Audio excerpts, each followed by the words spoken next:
للفقراء الذين احصروا في سبيل الله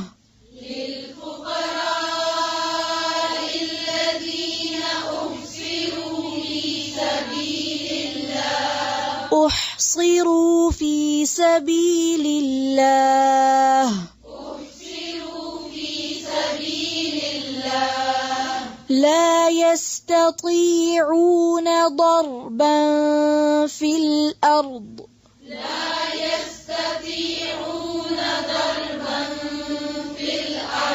يحسبهم الجاهل أغنياء من التعفف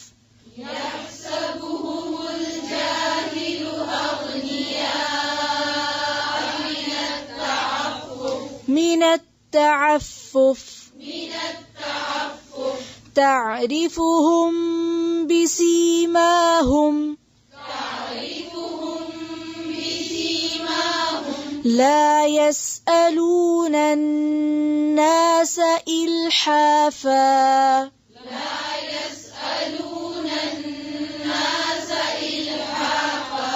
وما تنفقوا من خير فإن الله به عليم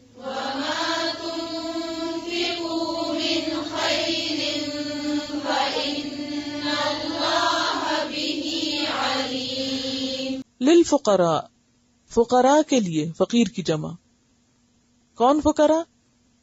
الذین، وہ لوگ، احصروا، جو گھیرے گئے. احصروا کا لفظ کس سے ہے؟ ہے صادر، حصر. حصر کا لفظ محاصرے سے، کسی جگہ کو تنگ کرتے جانا، یعنی گھیرا تنگ کرنا. وہ لوگ جو گھیرے گئے، یعنی ان کا سرکل تنگ ہو گیا ہے. فی سبیل اللہ، اللہ کے راستے میں، یعنی اللہ کے دین کے کام میں، خدمت میں، جہاد میں. لا یستطیعون، نہیں وہ استطاعت رکھتے، نہیں طاقت رکھتے. ضربن، ضرب کی، ضرب ہوتا مارنا. اور جب ضربن فی الارض تو مراد ہوتا ہے سفر کرنا، چلنا پھرنا، یعنی پاؤں مارنا. زمین میں چلنے پھرنے کی سکت نہیں رکھتے. ان کے پاس وقت نہیں کہ وہ اپنے لیے خود کچھ کر سکیں. یحسبہم، سمجھتا ہے ان کو، گمان کرتا ہے ان کے بارے میں. کون؟ الجاہل، جاہل. کیا؟ اغنیاء، کہ اغنیاء ہیں یہ، بہت کچھ ہے ان کے پاس، بے نیاز لوگ ہیں. کیوں سمجھتا ہے ایسا؟ من التعفف، ان کے تعفف کی وجہ سے. تعفف کا لفظ جو ہے عین فے سے ہے، خودداری مراد ہے. اصل میں حیا اور جھجک کی وجہ سے کسی سے کچھ نہ مانگنا، یہ دراصل تعفف ہے. سوال نہ کرنا، تھوڑی چیز پہ اکتفا کر لینا، قناعت کرنا، خودداری اختیار کرنا. اصل میں عفت کہتے ہیں اس دودھ کو جو اونٹنی کے تھنوں میں باقی رہ جاتا ہے دہنے کے باوجود. ٹھیک ہے، اسی سے لفظ عفت نکلا ہے. عفیف بھی اسی سے ہے، تعفف بھی اسی سے ہے. تعرفہم، تم پہچان لوگے ان کو، یعنی وہ خود تو نہیں مانگتے لیکن تم ان کو پہچان لوگے. بسیماہم، ان کی نشانی سے، ان کے چہرے سے. سیما کا لفظ جو ہے نا، یہ دونوں کے لیے استعمال ہوتا ہے، چہرہ بھی اور نشانی بھی. لا یسألون، نہیں وہ سوال کرتے، الناس، لوگوں سے، الحافا، لپٹ کر. الحاف کا روٹ کیا ہے؟ لام ہے فے، لحف. لحاف اسی سے ہے. لحاف کس کو کہتے ہیں؟ رضائی کو. تو رضائی کس طرح لی جاتی ہے؟ سردیوں میں لپیٹ لی جاتی، جیسے کمبل بھی کہہ سکتے ہیں. تو کمبل کو آپ کیا کرتے ہیں؟ لپیٹ لیتے ہیں. وہ اسی سے محاورہ نا، میں تو کمبل کو چھوڑتا ہوں، کمبل مجھے نہیں چھوڑتا. تو یہ ایک فطری سی بات ہے نا. تو الحافہ کا مطلب ہے کہ ایسے لوگ جو کچھ لیے بغیر نہ چھوڑیں آپ کو، چمٹ جائیں آپ سے، پیچھے پڑ جائیں. تو وہ نہیں مانگتے لوگوں سے چمٹ کے، پیچھے پڑ کے. وما تنفقوا، اور جو بھی تم خرچ کرو گے، من خیرن، خیر میں سے، بھلائی میں سے، فإن اللہ بہ علیم، تو بے شک اللہ اس کو جاننے والا ہے. اب ایسے میں یہ بتایا گیا کہ خاص طور پر تم کس کو دو،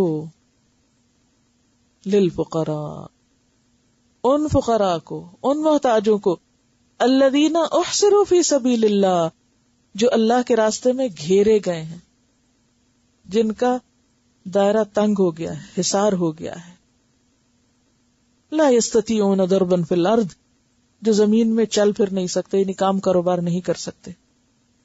فی سبیل اللہ، پھر وہ پیچھے والا فی سبیل اللہ یاد کیجئے، یعنی وہ لوگ جو اللہ کے دین کی خاطر اس طرح بندھ گئے، دین کی خدمت میں انہوں نے اپنے آپ کو وقف کر دیا کہ دنیا کمانے کا ان کے پاس وقت نہ بچا، وہ دنیا کا کوئی کام کاروبار جاب کچھ نہیں کر سکتا. اب آپ دیکھیے کہ یہ دو طرفہ طریقہ ہے.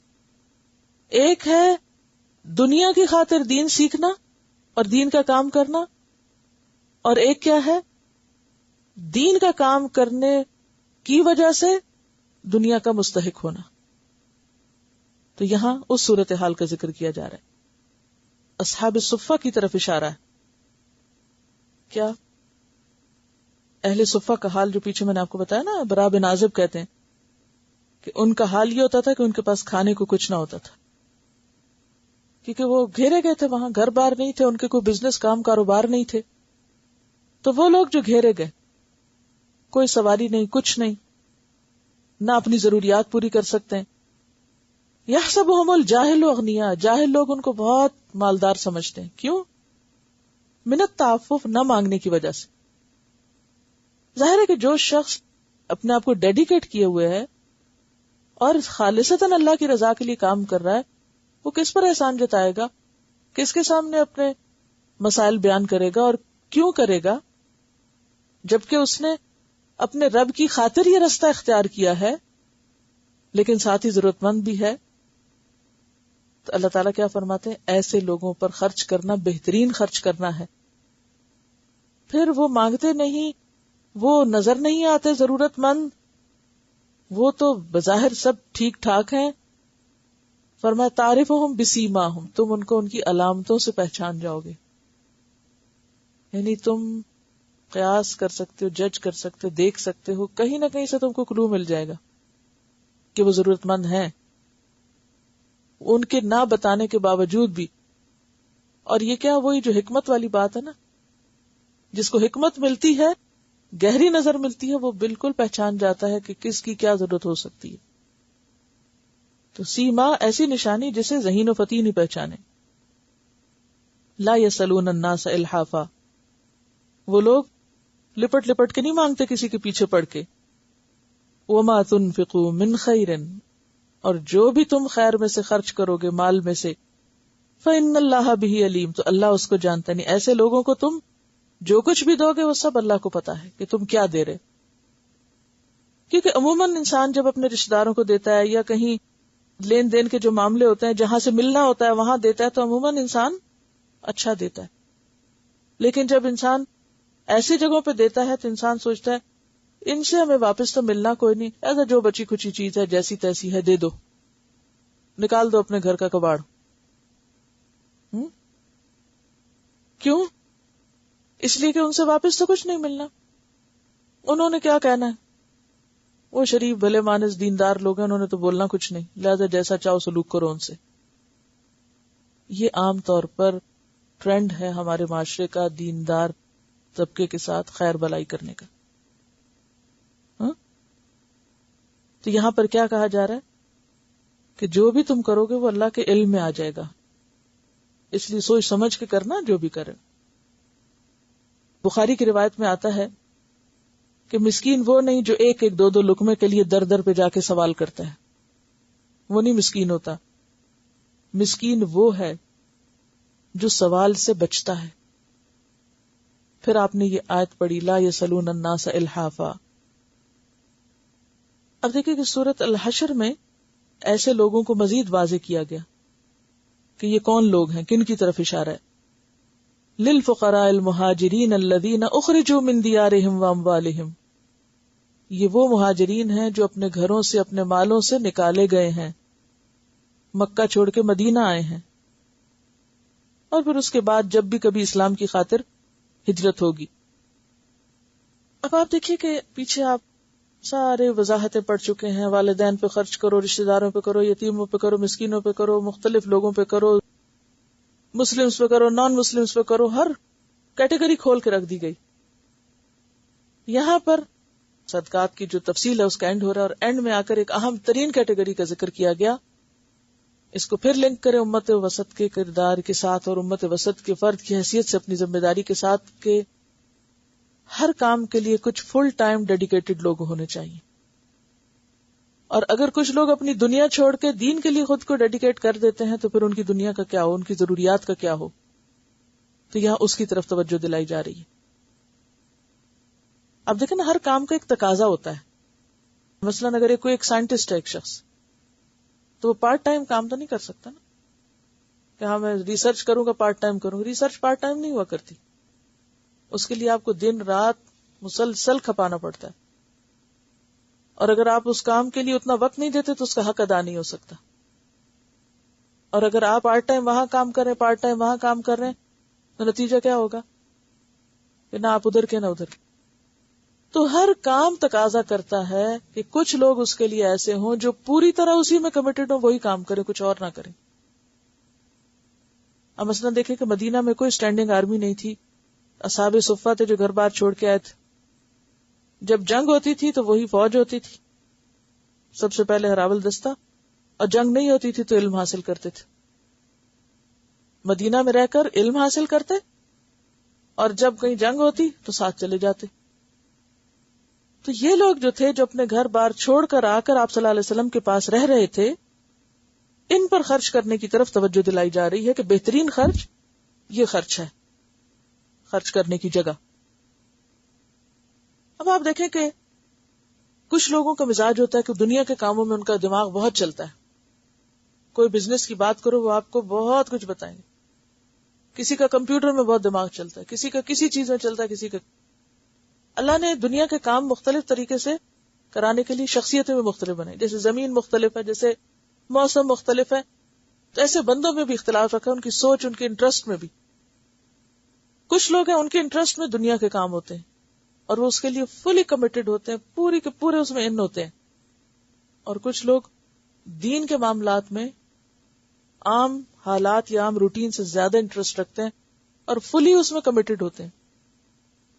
انہوں نے دین کا کام اس لیے نہیں اختیار کیا ہوتا کہ انہیں کوئی پیشہ چاہیے تھا اور کوئی پیشہ نہیں ملا اور اس میں فیل ہوئے تو وہ اس میں آ گئے. انہوں نے اس کو ایک سوچے سمجھے، ایک تو ضرورت کے مطابق یعنی دین کی ضرورت کے تحت، اور دوسری طرف ایک خاص ایپٹیٹیوڈ کی وجہ سے اس طریقے کو اختیار کیا. جب اس کو کیا تو اب آپ دیکھیں کہ وہ کام صرف ان کا اپنا ذاتی کام نہیں ہے. یعنی دین کی تعلیم ہو یا اسلامی سرحدوں کی حفاظت ہو تو یہ کسی کی ذات کا کام تھوڑی ہے، تو سب کی حفاظت ہے نا. علم کس کی حفاظت کرتا ہے؟ ذہنوں کی حفاظت کرتا ہے. جنگ کس کی حفاظت کرتی ہے؟ سرحدوں کی اور ملکوں کی زمینوں کی حفاظت کرتی. تو خواہ کوئی ذہن کی حفاظت کے لیے کام کر رہا ہو، ایمان کی حفاظت کے لیے کام کر رہا ہو، یا سرحدوں کی حفاظت کے لیے کام کر رہا ہو، جو شخص بھی فل ٹائم اس کام میں اپنے آپ کو ڈیڈیکیٹ کرے گا تو لازماً اپنی دنیا کو نقصان دے گا. اسی طرح جو لوگ تاجر ہیں، مثلا بزنس کرتے ہیں، جاب کرتے ہیں، دنیا کما رہے ہیں، وہ بھی اپنے دین کو نقصان دے رہے ہیں، کیونکہ ان کے اوپر بھی ذمہ داری ویسی ہے کہ وہ امت وسط کے فرد کی حیثیت سے دین کی خدمت کریں.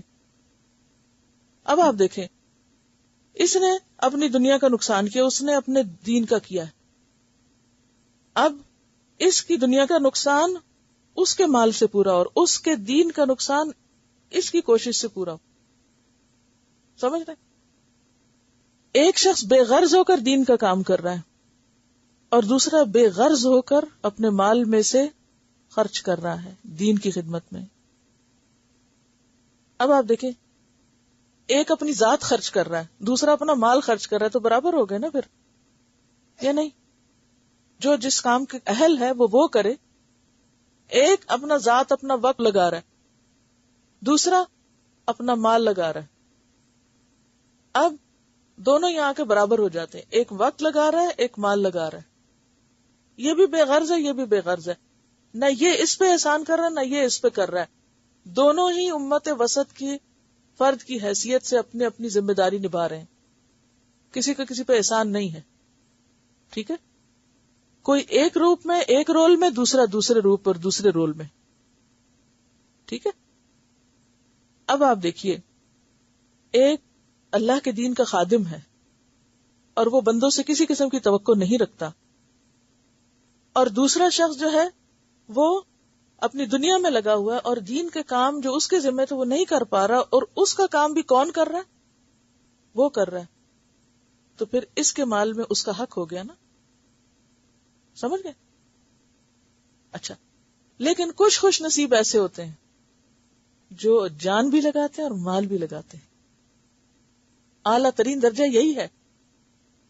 ٹھیک ہے، جیسے کل بات ہو رہی تھی نا کہ کچھ مشنریز اپنے خرچ پر کیا کرتے ہیں، مختلف جگہوں پہ جاتے ہیں. میں خود پرسنلی گلاسگو یونیورسٹی میں جب میں تھی تو ہمارے ساتھ ایک وہی امپلائی تھی یونیورسٹی کی، جہاں شاید رجسٹریشن وغیرہ ہماری ہوتی تھی، تو وہاں ان سے ملی. تو چونکہ میں حجاب میں ہوتی تھی تو جو لوگ کسی بھی پھر دین میں ہوتے انٹرسٹ رکھتے ہیں تو خود بخود کمیونیکیشن ایک ہو جاتی.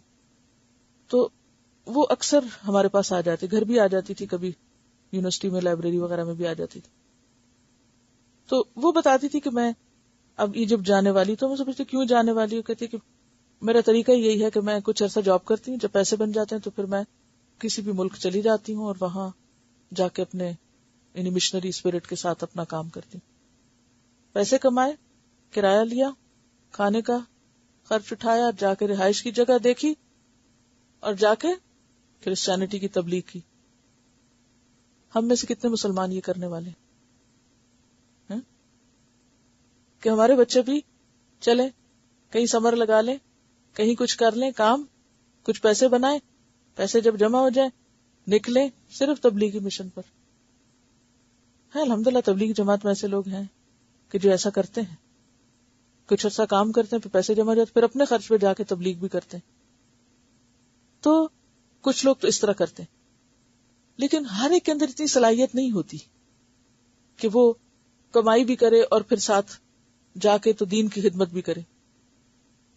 مثلا حضرت عبداللہ بن مبارک ہیں، وہ کیا کرتے تھے، 4 مہینے بزنس کرتے، اتنا مال کما لیتے کہ اگلے 4 مہینے تعلیم دیتے لوگوں کو، اور جو اپنے شاگردوں پہ بھی خود خرچ کرتے. اگلے 4 مہینے یا جہاد پہ جاتے یا حج پہ جاتے، تو جب حج پہ جاتے تو لوگوں کو اپنے خرچ پہ لے کے جاتے. ایسی انہوں نے وقت کی مینجمنٹ کر رکھی تھی، اور اللہ نے ان کے ان 4 مہینوں کے کاروبار میں اتنی برکت ڈالی ہوئی تھی کہ وہ 4 مہینے کی کمائی باقی 8 مہینے میں دوسروں پہ بھی خرچ کرتے، اپنے بھی کرتے.